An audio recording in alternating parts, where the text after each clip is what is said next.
สวัสดีค่ะพบกันอีกแล้วนะคะวันนี้เราจะมาพูดถึงเรื่องสีผมกันค่ะเคยได้ยินกันไหมคะว่าคนที่มีผมสีแดงเนี่ยคือแบบเป็นผมฝรั่งเนี่ยนะคะมีเยอะที่สุดในที่ไหนนะคะนกเคยได้ยินมาว่าเป็นฝรั่งผมแดงเนี่ยจะมีเยอะที่สุดก็คือที่สกอตแลนด์นะคะอันนี้เคยได้ยินมานานมากแล้วนะคะแต่เมื่อพอมาอยู่ที่นี่นะคะนกก็เรียนรู้ว่าอันนี้ก็คือเป็นเคยอ่านเจอนะคะทั้งเรียนทั้งอ่านเนี่ยพบว่า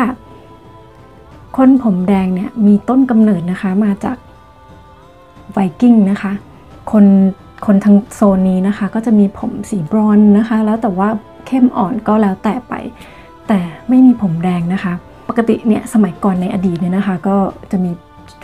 ชาวไวกิ้งนะคะที่จะมาโจมตีทางยุโรปแบบนี้ใช่ไหมคะ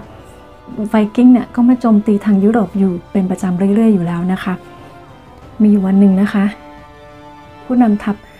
กลับกลายเป็นผู้หญิงนะคะที่เป็นผู้หญิงเราก็ตามด้วยกองทัพเป็นพันๆคนที่เป็นแต่ผู้ชายนะคะเพราะฉะนั้นในนั้นมีผู้หญิงคนเดียวที่เป็นผู้นำขี่ม้ามาเลยนะคะแต่เธอนั้นมีผมสีแดงนะคะก็เป็นพวกไวกิ้งนี่แหละแต่ว่าดันเป็นผู้หญิงมาบุกรุกรุกรานนะคะทำลายผู้คนทำให้ผู้คนเนี่ยเชื่อว่าผู้หญิงผมแดงเนี่ยนะคะหรือว่าคนมีผมแดงเนี่ยเป็นแม่มดนะคะเป็นแม่มดแล้วก็เป็นคนหัวร้อนนี่นะคะก็เชื่อตามกันมานะคะตั้งแต่โบราณนานมานะคะพอเวลาผ่านไปก็ทำให้ทางประเทศทางนี้นะคะทางเหนือทางสกอตแลนด์เนี่ยก็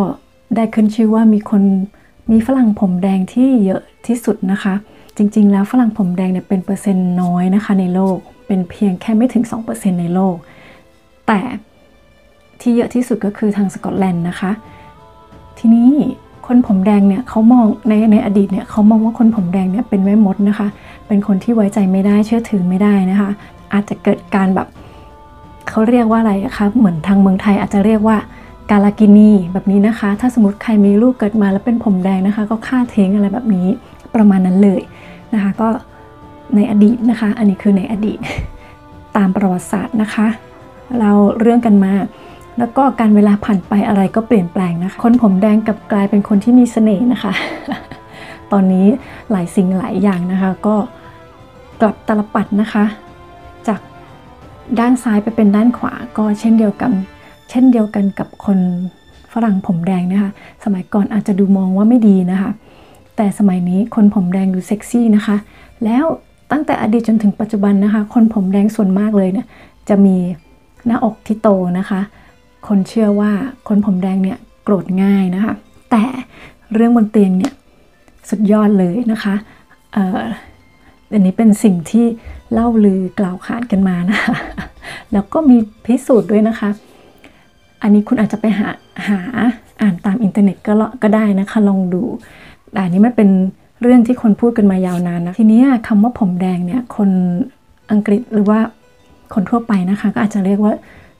จินเจอร์นะคะจินเจอร์แฮร์ก็คือผมแดงแต่ไม่ใช่แต่จินเจอร์ไม่ใช่ขิงบ้านเรา ผมสีขิงอะไรแบบนี้นะคะเป็นแบบผมสีขิงก็คือผมสีแดงนี่แหละก็ทีเนี้ยเขาเรียกจินเจอร์แฮร์ใช่ไหมคะนกก็ไม่ทราบนะคะว่ามันเป็นคำที่เขาเรียกว่าอะไรเป็นคำดูถูกนะคะเป็นคำดูถูกสำหรับคนผมแดงนะคะถ้าเราไปพูดว่าจินเจอร์แฮร์กับเขาเนี่ยเขาถือว่าเป็นคำดูถูกนะคะแต่ถ้าเราพูดว่า red hair นะคะผมสีแดงก็ยังโอเคไม่เป็นไรนะคะถือว่าเป็นการพูดปกตินะคะไม่ทราบนะคะตอนแรกนกมาอยู่ที่สกอตแลนด์นะคะนกมีเพื่อนเป็นคนสกอต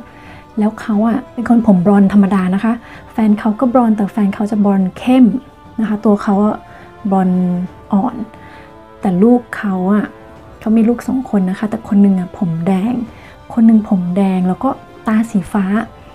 ทีนี้ช่วงนั้นนกก็เพิ่งรู้จักกับเขาใหม่ๆนั่นแหละแล้วก็คุยกันถึงเรื่องพวกนี้นะคะทีนี้เราก็พูดไปถึงผมแดงนี่นะคะเพราะว่าลูกเขาผมแดงโดยที่ตัวเขาไม่ได้แดงพ่อเขาก็ไม่ได้แดงนกก็เลยไปพูดกับเขาว่าจินเจอร์แฮร์นะคะโดยที่ไม่ได้ตั้งใจเพราะว่าเราคิดว่าจินเจอร์แฮร์ก็คือหมายถึงคนผมแดงไม่ได้คิดว่าจินเจอร์แฮร์เนี่ยคือคำที่ไม่สุภาพนะคะ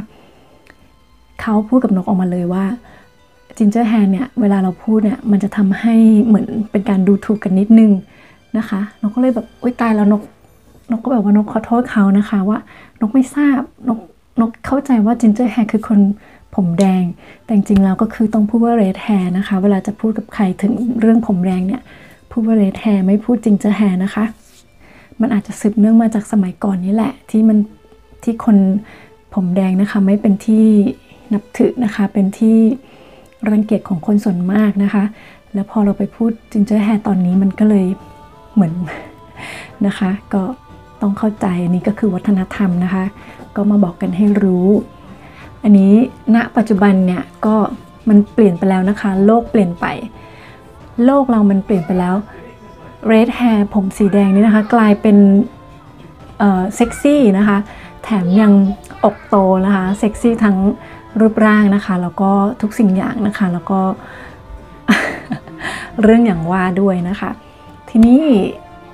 เขาบอกว่าคนที่ผมแดงแล้วตาสีฟ้าด้วยเนี่ยมันยิ่งน้อยเข้าไปใหญ่นะคะโอกาสที่มันจะเป็นไปได้เนี่ยมันน้อยนะคะแล้วลูกของเพื่อนนกคนนี้ก็ตาสีฟ้าอีกตั้งหากนั่นแต่เขาเป็นผู้ชายนะคะเขาบอกว่าคุณย่าคือแม่ของสามีเนี่ยมีทางต้นตระกูลนะคะมีคนผมสีแดงนะคะเขาก็เลยได้มาซึ่งเขาได้มาจากทางย่านะคะสรุปเด็กคนนี้ได้ผมสีแดงมาจากทางย่าแต่ตาสีฟ้านี่คือตัวแม่เขานะคะตาสีฟ้านะคะก็กลายเป็นอะไรที่หายากนะคะแล้วก็แบบกลายเป็นมีเสน่ห์ไปแล้วนะคะตอนนี้คือถ้าผมแดงก็จะไม่ใช่แบบอดีตต่อไปทีนี้ก็อาจจะคลายความสงสัยของหลายๆคนนะคะที่ว่าผมแดงมาจากไหนคุณสมบัติของคนผมแดงนะคะจะเพิ่มเติมให้อีกนิดนึงคือเขาบอกว่าคนผมแดงเนี่ยก็จะเป็นอะไรที่มันไม่ค่อยปกตินะคะยีนของคนผมแดงเนี่ยก็จะมีส่วนของการได้รับแสงแดดน้อยนะคะก็จะทำให้พวกเขาเนี่ยเป็นโรคที่เกี่ยวกับกระดูกได้ง่ายเช่น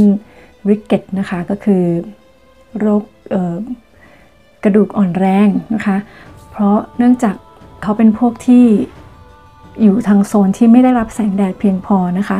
มันก็เลยทำให้เขามีผมสีแดงแต่จริงๆแล้วมันก็เป็นเรื่องของยีนนะคะเรื่องของ